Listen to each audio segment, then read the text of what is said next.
The lost star by G Allana और Ghulam Ali Alana.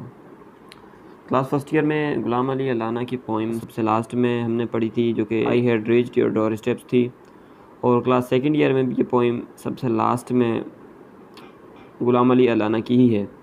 दोनों बेहतरीन पोइम्स हैं और दोनों एक रिलीजियस पोइम्स हैं। द लॉस्ट स्टार का मतलब है खोया हुआ सितारा, यानी ऐसी कीमती चीज़, ऐसा कीमती तारा जो हमने खो दिया।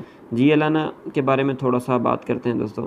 जी अलाना कराची में पैदा हुए, अपना सियासी कैरियर बतौर general secretary of Sindh muslim league शुरू किया और आखिर में ऑल पाकिस्तान मुस्लिम लीग के फाइनेंशियल सेक्रेटरी भी बने और 1956 में international organisation of employers Brussels के सदर भी बने। मेयर ऑफ कराची भी रहे। वो एक लेखक, पोइट और एक विजिटर थे। उनकी पोइट्री कई ज़बानों में ट्रांसलेट की गई है। एक अलग तरह की पोइट्री लिखते थे। वो यूनाइटेड पोइट्स लॉरिएट ऑर्गेनाइजेशन के वाइस प्रेसिडेंट भी रहे। उनका इंतकाल 1985 में हुआ।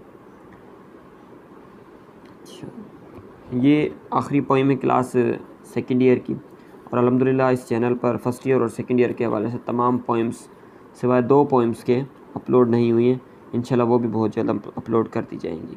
वो जो लाल कलर का सब्सक्राइब का बटन आपको नज़र आ रहा है, इसको थोड़ा सा टच कर दो। यकीनन इसमें आपकी कोई मेहनत नहीं लगेगी, लेकिन मेरी जो मेहनत इस वीडियो पे हुई है वो वसूल हो जाएगी। थैंक्स। पोइम स्टार्ट करते हैं दोस्तों। The cell of my being was small indeed. मेरे वजूद का सेल यानी खुलिया दरअसल बहुत छोटा था। सेल क्या, जिसे बेसिक यूनिट ऑफ लाइफ कहा जाता है। But there began the infinitude of god. लेकिन इसमें मौजूद थी खुदा की लामहदूदियत। यानी दरअसल था मैं एक अदना सा इंसान, लेकिन खुदा का बंदा होने की वजह से मैं बहुत बड़ा बन गया था। बीइंग मतलब वजूद और इन्फिनिट्यूड यानी लामहदूदियत। विद इट्स एंडलेस इमेंसिटी, उसकी लामहदूद अजमत के साथ। In the mirror of eternity, आखिरत के आईने के सामने। इमेंसिटी यानी अजमत और एटर्निटी यानी आखिरत। Countless cities and deserts throbbed within me. बेशुमार शहर और रेगिस्तान मुझ में धड़का करते थे। यानी खुदा ने हमें माजी में इज़्ज़त दी थी और हमें यानी मुसलमानों को दुनिया का लीडर बनाया था। उन्हें दुनिया पर खुदा ने हुक्मरानी दी थी। तब बेशुमार इलाकों में मुसलमान हुक्मरानी करता था। तब की पोइट ये बात कर रहा है। Many constellations shone lustrously. कई सितारे अपनी चमक के साथ चमकते थे। I was larger than world. और मैं दुनिया से भी बड़ा था। Which I held in the grip of my fingers. जिसे मैं अपनी उंगलियों की गिरफ्त में पकड़े हुए था। कॉन्स्टेलेशंस यानी सितारे और शॉन यानी चमकते थे। लस्टर यानी चमक, ग्रिप ऑफ माई फिंगर्स यानी मेरी उंगलियों की गिरफ्त। यानी पोइट मुसलमानों का अरूज बयान करते हुए उनकी तारीफ़ करता है जो अज़मत उन्हें माजी में हासिल थी। What has happened now, who am I. अब क्या हो गया है, कौन हूँ मैं। एन इनसिग्निफिकेंट एटम, एक गैर अहम या मामूली सा ज़र्रा। एटम यानी ज़र्रा और एक इनसिग्निफिकेंट यानी कि मामूली। इन ए केओटिक कॉस्मोस, एक परेशान या बेतरतीब हुक्म पे चलने वाली दुनिया में। Someone has drugged my soul, किसी ने मेरी रूह को नशा दे दिया है। Another has stolen my light, किसी ने मेरी रोशनी चुरा ली। No longer I am the same I was, और अब मैं ऐसा नहीं हूँ जैसा मैं पहले था। ड्रग्ड यानी नशा देना और सोल यानी रूह, और स्टोलन स्टील की थर्ड फॉर्म है, जिसका मतलब है चुरा लेना। यानी अब पोइट बात करता है कि इस वक्त मुसलमानों की वो हैसियत नहीं है जो पहले थी, और वो भी बाकी दुनिया की तरह मामूली से इंसान है और पहले जैसे नहीं रहे। अपने मज़हब को छोड़ दिया उन्होंने, इसलिए कि खालिक ने कहा था सच बोलना, हमने झूठ को गुफ्तगू का हिस्सा बना लिया। मालिक ने कहा था कि ईमानदारी करना, हमने धोखे को कारोबार बना लिया। और खालिक ने कहा था कि किसी की पर्दादारी ना करना, हमने अपने ही मुसलमान भाइयों को जलील करना शुरू कर दिया।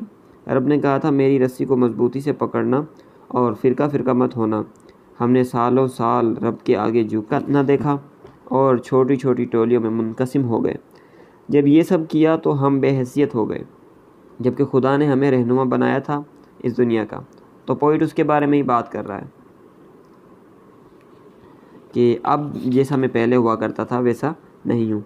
I now reason with truth, अब मैं वजह बताता हूँ सच्चाई के साथ। आर्ग्यू विद द इर्रेफ्यूटेबल, और बहस करता हूँ नाकाबिल इनकार बातों के साथ।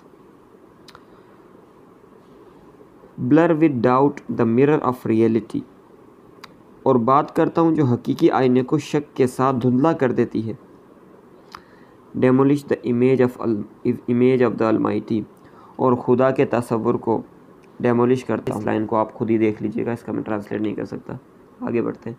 रीज़न मतलब वजह, और आर्ग्यू यानी बहस करना, इर्रेफ्यूटेबल यानी कि जिस बात को इनकार ना किया जा सके, डेमोलिश यानी ख़राब या तबाह करना, इमेज यानी वजूद या तसव्वुर, और अलमाइट यानी कुदरत वाला, ताकत वाला यानी खुदा। और इस स्टेंजा का मतलब ये हुआ कि बातें तो बहुत करते हैं हम लोग, लेकिन ख़ुद शुकूक व शुबहात से भरे हुए हैं और हकीकत को भी नज़रअंदाज कर देते हैं, और इसी तरह अपने अजीम रब की हुक्म की पासदारी नहीं करते। I am another man, last stanza दोस्तों। I am another man, अब मैं कोई और इंसान हूँ। Of the race of the damned, मकरूह यानी लानती लोगों की नस्ल के दरमियान हूँ। I am the dead man, अब मैं एक मुर्दा इंसान हूँ। And I wander in the visionary worlds, और मैं भटकता हूँ ख्याली दुनिया में, और मैं भटकता हूँ ख्याली या ख्वाबी दुनिया में। In search of the primeval spark, असली चमक और रोशनी की तलाश में। That lent light to the star that I have lost, जो रास्ता दिखाती है इस सितारे की तरफ जो मैंने खो दिया। इस स्टेंजा का मतलब ये है कि जब मुसलमानों ने अपने दीन को छोड़ दिया तो लानती हो गए और मुर्दा इंसान बन गए। जैसे मुर्दा इंसान के गिर्द जो कुछ भी होता रहे उसे कोई परवाह नहीं होती, इसी तरह आज का मुसलमान भी दीन मिटने और अपने भाइयों को पिटते देखता है, लेकिन अब चूँकि वो मुर्दा बन चुका है लिहाजा अब वो कुछ नहीं कर सकता और ना ही कुछ करता है क्योंकि बेहिस हो चुका है, जिसे पोइट कहता है डेड मैन। और पोइट कहता है कि आज का मुसलमान बेमकसद चीज़ों में अपने आप को खपा रहा है, अपने आप को खर्च कर रहा है और अपने असल दीन को मानने की कोशिश ही नहीं कर रहा, जिस दीन में इसके लिए कामयाबी रखी गई है। और अब वो इसी कामयाबी की तलाश में जिसे उसने खो दिया था मारा मारा फिर रहा है, लेकिन कामयाबी वो देख रहा है दीन को छोड़कर। तो ये पोएम थी लॉस्ट स्टार दोस्तों। आई होप आपको ये पोएम अच्छी लगी होगी।